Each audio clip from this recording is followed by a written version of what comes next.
Après avoir pris connaissance des états financiers de base de l'entreprise, posons-nous la question, du point de vue du repreneur, est-ce que l'entreprise que je cherche à reprendre est équilibrée financièrement? Nous allons donc consacrer notre attention à présent aux clés de l'équilibre financier de l'entreprise. Pour cela, nous allons commencer par un premier module consacré à l'équilibre bilantaire de base. Pour mesurer cet équilibre bilantaire de base, repartons de la structure de notre bilan. À l'actif, les avoirs de l'entreprise, au passif, les ressources financières. Restructurons-les en fonction d'un critère simple qui est le critère de mise à disponibilité des ressources financières dans la durée. Pour cela, nous allons commencer par rassembler toutes les ressources financières qui sont mises à long terme à disposition de l'entreprise. En termes financiers, le long terme, c'est très simple, c'est supérieur à 1 an. A priori, le capital social, les augmentations de capital, les réserves et le résultat reporté de l'entreprise sont mis à sa disposition pour plus d'1 année. Logiquement, les dettes bancaires à long terme sont aussi mises à la disposition de l'entreprise pour plus d'1 année. L'ensemble de ces éléments constitue les ressources permanentes de l'entreprise. Elles sont mises en regard des actifs immobilisés. L'ensemble des éléments de patrimoine qui sont nécessaires durablement à l'activité de l'entreprise. Son image, sa réputation, les terrains, les constructions, le mobilier, le matériel roulant, les machines, l'outil, les investissements financiers dans d'autres entreprises partenaires sont essentiels à l'activité de l'entreprise à long terme et figurent donc dans les actifs immobilisés de l'entreprise. Viennent ensuite les ressources qui sont générées automatiquement par votre activité, grâce essentiellement au délai de paiement que vous recevez de vos fournisseurs. Elles sont mises en regard des actifs qui vont être, eux aussi, générés automatiquement par votre activité dès que vous entamez votre activité.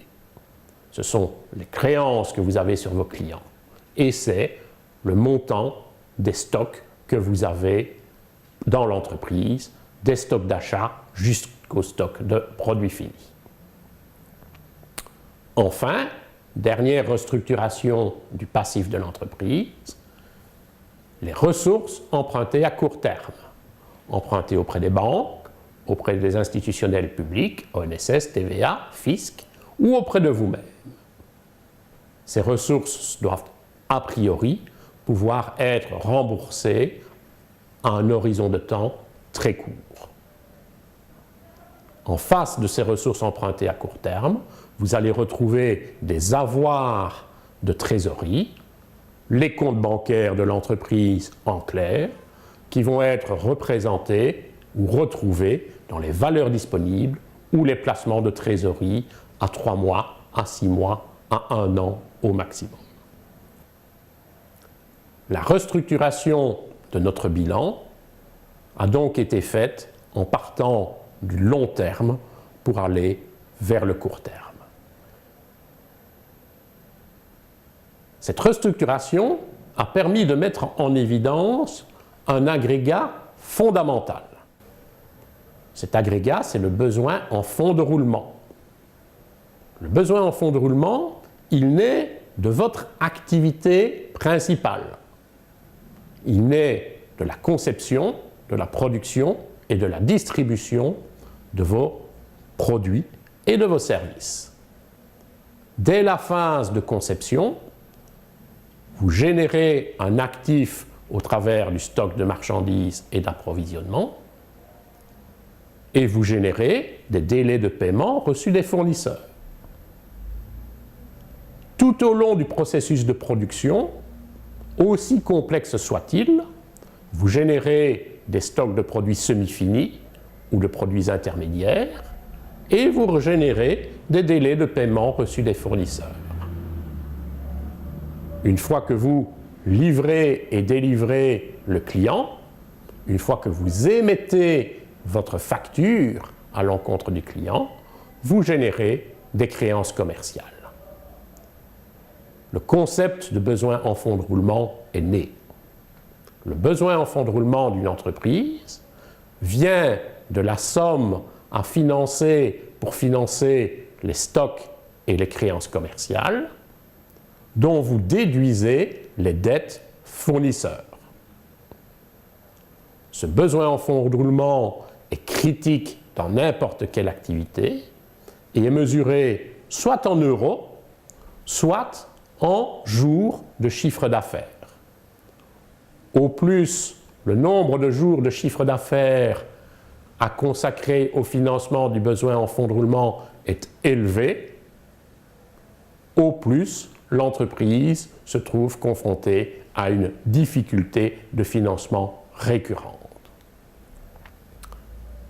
Ceci nous amène à l'équation magique de l'équilibre financier et à 3 règles fondamentales qu'il faut idéalement respecter, compte tenu toutefois de la nature de votre activité. La règle numéro 1, vous devez être propriétaire de votre outil de production. Les actifs immobilisés doivent appartenir à l'entreprise d'un point de vue ressources financières. Cela veut dire que le fonds de roulement net, égal à la différence entre les capitaux permanents mis à disposition dans l'entreprise à long terme et ses actifs immobilisés, doit être supérieur à 0, doit être positif idéalement. Règle numéro 2. Le besoin de financement qui naît de votre activité, ce fameux besoin en fonds de roulement, a priori, va être récurrent, va être régulier. Il doit donc idéalement être financé par des ressources financières à long terme. Le besoin en fonds de roulement doit donc être idéalement financé par le fonds de roulement net.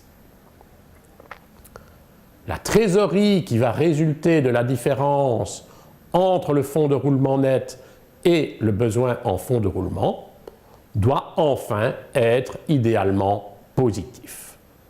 L'équation magique est à présent construite. Fonds de roulement net moins besoin en fonds de roulement égale trésorerie.